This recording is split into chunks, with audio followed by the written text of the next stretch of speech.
Šo rītu nevarēja salīdzināt ar iepriekšējo.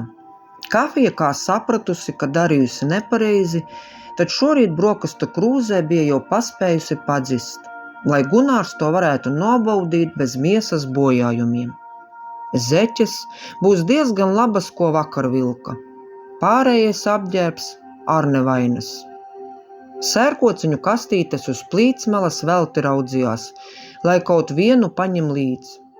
Gunāra kabatā lepni sēdēja vakar iegādātās šķiltavas. Tagad ne rāmā pastaigas solī, bet gan vieglā riksī uz darbu. Krava jānogādā gala mērķī. Gaļina modināja bērnus, laiks mosties un posties. Kucēns visu nakti cītīgi gulēja zēnu istabā. Atverot durvis, kā laburītu teica, cītīgi luncinot astīti un slienoties pie ienācējas kājām. Gaļa pārlaida skatienu pār istabu. Sācis košļāt Mārtiņa čību, un tur zem gultas jau pirmais atstātais zīmoks, slapjajā izskatā. Laiks celties, jo vēl jums jāsatīra aiz sava suņa. Nobēra visus uzdevumus, bet pati devās iekrāsot acis, lai tās labāk var saskatīt pa gabalu.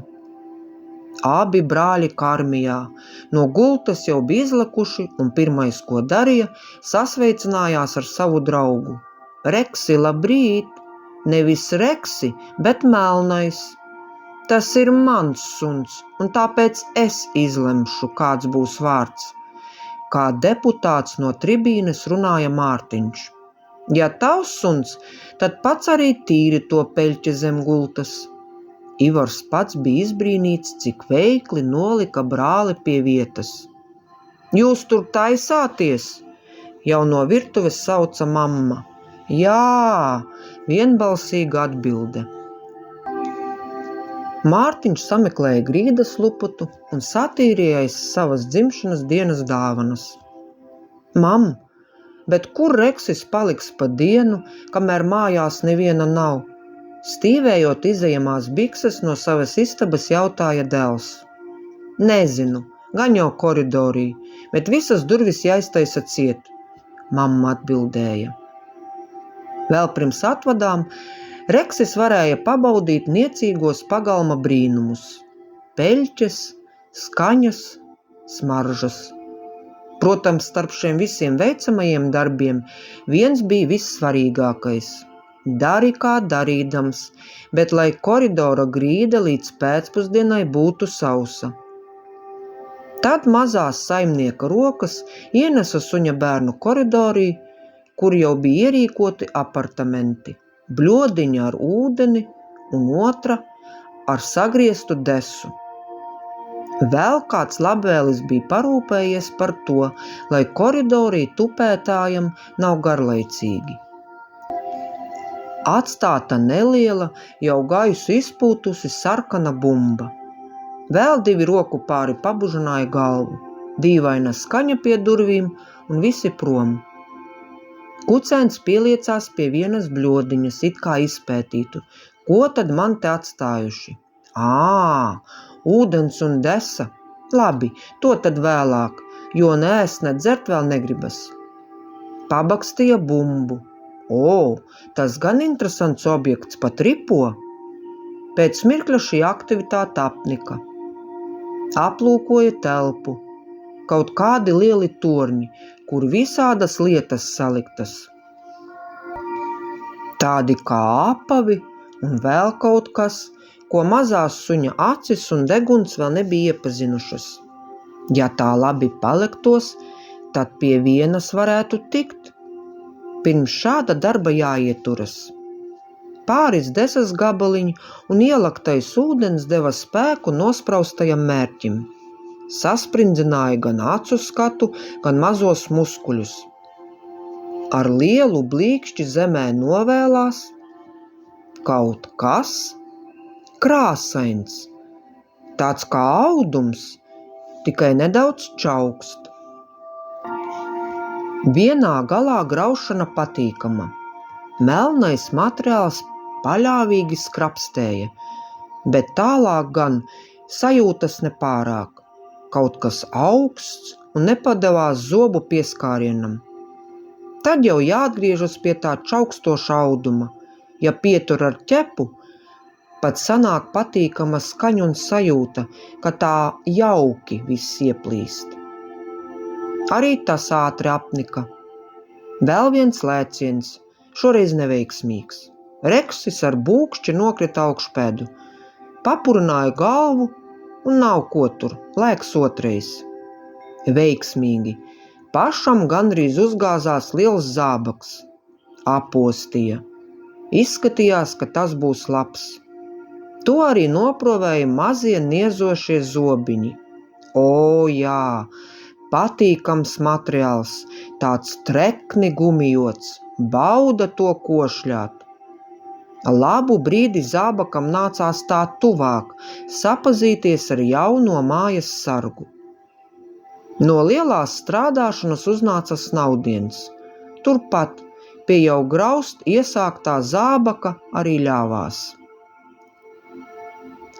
Labo miegu iztraucēja tā sajūta, kuru labāk būtu apmierināt ārā, pagalmā. Nervozi paskreitīja šurpu turpu, pat pieslējās pakaļkājās pie durvīm. Tās cītīgi paskrāpēja un pasmilkstēja, varbūt kāds sadzirdēs. Nekā.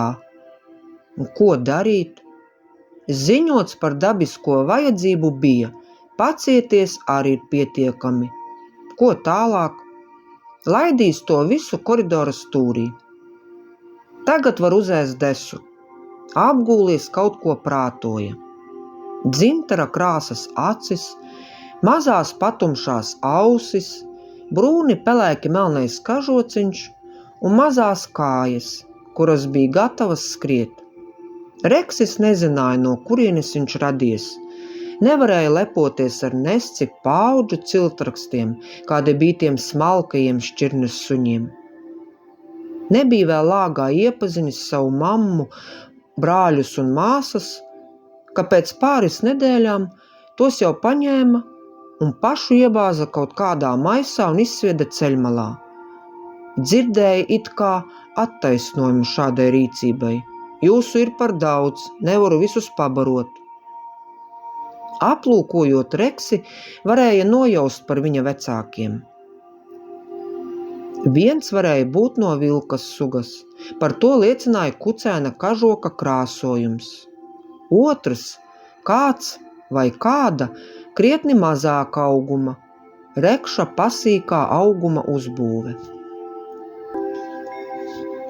Kucēns sāka just, ka garlaicība un ilgas pēc sabiedrības ņem virsroku. Viņš sāka skrāpēt ārdurvas un žēli smilkstēt. Vai tad tiešām viņu būs aizmirsuši? Desa jau arī uz beigām, bet pats galvenais gribas kādu dzīvu dvēseli sev blakus. Pagāja labs brīdis, kad parādījās tā pati durvju skaņa, kad visi devās prom. Atvērās durvis. Ne pat lietusargu grauzis un Gunāra labo gumīnieku. Reksī, mēs esam klāt, sauc abi brāļi. Un pie tā vēl peļķi ar, rūca mamma. Vēl tumsa nebija pienākusi, tāpēc varēja kādu trakošanu un skriešanās sacīkstes uzrīkot pagalmā. Pēc tam mazie saimnieki pie savām vakarņu bļodiņām, Reksis pie savas. Mājas darbus neizmirst izpildīt, kā saldā vietā atgādināja mamma. Jā, tikai drusku ar Reksi vēl. Visi sagāja jau pazīstamajā istabā, un tur tad jautrība varēja turpināties. Noblīkšķēja ārdurvis, un kucēns ieklausījās. Pazīstamā balss, tā pati, kur atskanēja, kad viņš tika atbrīvots no bezgaisa apskāviena tai melnajā maisā pie ceļa. Tas suns visu māju sagrauzīs un pieķēzīs. Labvakara vietā varēja dzirdēt, kā saka Gaļina. Mans lietussargs un tavs labais zābaks pagalam. Nesāc, lūdzu, es jau tā knapi kājās turos, piekusu. Ēdot vakariņas atbildēja vīrs. Kādu brīdi Reksis snauduļoja Ivara klēpī, jo Mārtiņš pēc iespējas ātrāk pildīja skolas uzdotos darbus. Tumsa jau sēdēja visur, arī pagalmā, drebinoties no augstuma, kaut gan jakas uz pleciem bija uzsvieduši, stāvēja Mārtiņš un Ivars. Ap viņiem kūņājās Reksis. Visi trīs kā bruņinieki pildīja mammas uzdoto pirms miega. Pareizāk tas uzdevums Reksim. Nokārtot kā grāmatvežiem gada bilanci, lai istabas grīda līdz rītam būtu sausa un atbilstu visiem pieklājības uzturēšanās punktiem. Jau visi pa savām vietām, kurš gultā, kurš uz paklājiņa pie gultas. Vēl virtuvē varēja saklausīt aprautas sarunas. Vēl kādu dienu pa istabu, bet tad dari, kā zini. Jādzīvojas būs pa pagalmu. Varu taču uzsist kādu būdu kaut no 4 dēļiem. Gaļa, kad būs laiks, tad izdarīšu. Tad nāca vēl kāds brīnums, ko apostīt un apētīt. Tāds zaļas krāsas koks, kurš dur kā radatām. Tajā cilvēki sakar mazas bumbiņas, spīguļus un gaismiņas, no kurām pat acis nedaudz apžilbst. Tad visi pustumsā sēž ap to, izgreznot to. Nu ko, jāgulstas turpat līdzās un jāgaida, kas tālāk būs. Savs labums no šitās gulšņāšanas ar bija. Iedeva kādu gardāku kumosu. Tas gan tika darīts tā, lai neredz saimniece. Viens iedeva kotletes paprāvu gabaliņu, otrs karbonādes kriksīti, pēc tam pat kaut kas salds arī tika. Reksim pašas savu būdas vēl nebija, un nekāda vaina. Istabā ar siltu nomulīgi. Šo sava veida projektu tā sieviete nesteidzināja, jo Reksis bija apguvis tās prasmes, kuras nodrošināja, ka mājas grīdas vairs necieta no nevajadzīgā mitruma. Tad beidzot tās lielās sniega kupenas un grēdas sāka kust, jo dažreiz tajās sala ķepas, ka knapi varēja izdarīt dabisko vajadzību lietas. Tagad saulīte spīd, putni čivina, vakaros ar gaišāks, var gan ar Mārtiņu, gan Ivaru paskreidīt. Reizēm jau iezagās doma, kā un kas ir tur, aiz mājas tālāk, ja paskrietu, apskatītos un būtu jau atpakaļ. Cik jau varēja noprast, paliels lauks, tur varētu pat sacensties ar vēju skriešanas sacensībās. Aiz tā tad var noprast, ka daudz koku, tad jau laikam tas ir mežs. Nes kā tur ir, gan jau daudz smaku un smaržu, kuras būtu jāapgūst. Tagad vēl kas jauns, kas jāatceras. Mazā saimnieka mamma ir kaut kāds zemes gabaliņš, kurā izrādās nedrīkst ne iet, ne kāpt, kur nu vēl ko citu. Tur līda kaut kādi trekni, zaļi asni, dažam tāds kā bumbulītis galā. Siltā diena darīja brīnumus, arī šiem tikko pieminētajiem. Tie atvērās, un tagad visus priecēja ar sarkanas, dzeltenas krāsas ziediem.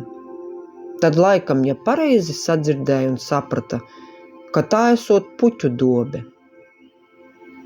Pēcpusdienā Reksi palaida vienu paskreidīt pa pagalmu, jo Mārtiņam kaut kāds svarīgs uzdevums rīt skolā, jāgatavojas.